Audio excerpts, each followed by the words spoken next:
RRB group D में देखिए 2024 में फिजिक्स में बैलेंसिंग वाले चैप्टर से कितना बेहतरीन सवाल पूछा गया। हालांकि इस सवाल में मैं नहीं लेके आ पाया कितना परसेंट लोड डिडक्ट किया, लेकिन मान के चलो जब ऐसा सवाल आता है तो ज्यादातर लोग इस सवाल को डिडक्ट करते। ओके, अब पहले सवाल को बाद में पढ़ते, पहले मेरी एक बात का जवाब दीजिए। मैं अगर कहता हूं कि कोई पिंड संतुलन में है तो इसका क्या मतलब होता है? वो स्थिर है कि वो गतिशील है या दोनों पॉसिबल है? तो आपके मन में, ज्यादातर बच्चों के मन में यही आएगा कि अरे संतुलन में तो स्थिर होगा, गतिशील तो नहीं हो सकता। नहीं, ऐसा नहीं मेरे भाई। संतुलन और असंतुलन को पहले ध्यान से समझो। जब भी कभी मैं कहता हूं कि कोई भी पिंड संतुलन में है तो संतुलन का मतलब ये होता है, बैलेंसिंग का मतलब ये होता है कि उस पर जो नेट फोर्स होना चाहिए वो जीरो होना चाहिए। क्या होना चाहिए? नेट फोर्स जीरो होना चाहिए। अगर नेट फोर्स जीरो है तो 101% वो बैलेंसिंग में।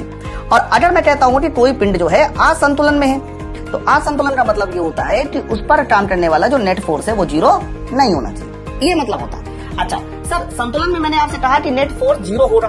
अब नेट फोर्स जीरो की मेरे भाई दो कंडीशन बन सकती है। पहली कंडीशन ये हो सकती है नेट फोर्स जीरो की कि वस्तु स्थिर है तो नेट फोर्स जीरो होगा, कोई बल नहीं लगा। लेकिन दूसरी कंडीशन ये भी हो सकती है कि वस्तु गतिशील है, लेकिन कैसे गतिशील है? वेलोसिटी को कांस्टेंट करके गतिशील है। क्योंकि जैसे ही वेलोसिटी कांस्टेंट होगी तो एक्सेलेरेशन हो जाएगा जीरो, और एक्सेलेरेशन जीरो तो नेट फोर्स जीरो। तो संतुलन में ध्यान रखना दोनों चीजें पॉसिबल होती है। वस्तु स्थिर भी हो सकता है, वस्तु गतिशील भी हो सकता है। बस गतिशील जो होना चाहिए वो हमारा कांस्टेंट वेलोसिटी से गतिशील होना चाहिए, तो भी वो पिंड संतुलन की स्थिति में होगा।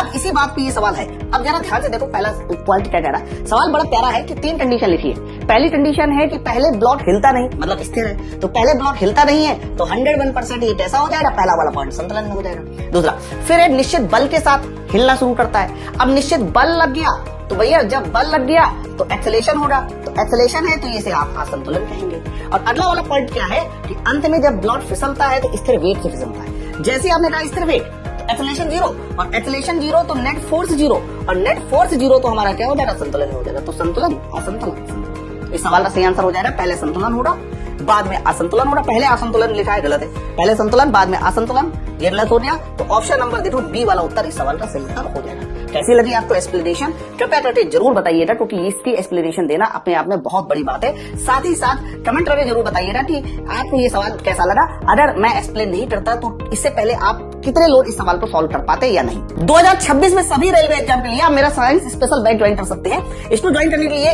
इस नंबर पे कॉल कर लीजिए। माई पाठशाला एप्लीकेशन को डाउनलोड करके सिर्फ 599 में कंप्लीट बैच ज्वाइन कर सकते हैं। बैच की खास बात क्या है कि 2019 से 2026 तक के सारे प्रीवियस ईयर क्वेश्चन मिलेंगे आपको। क्लास क्वेश्चन पीडीएफ बाइलिंगुअल मिलेगी। जो भी कॉन्सेप्ट होगा वो नीट एंड क्लीन होगी, न्यूमेरिकल अप्रोच बेस्ड मिलेगी। फिजिक्स, केमिस्ट्री, बायोलॉजी को मिला के 160 घंटे प्लस क्लास होगी।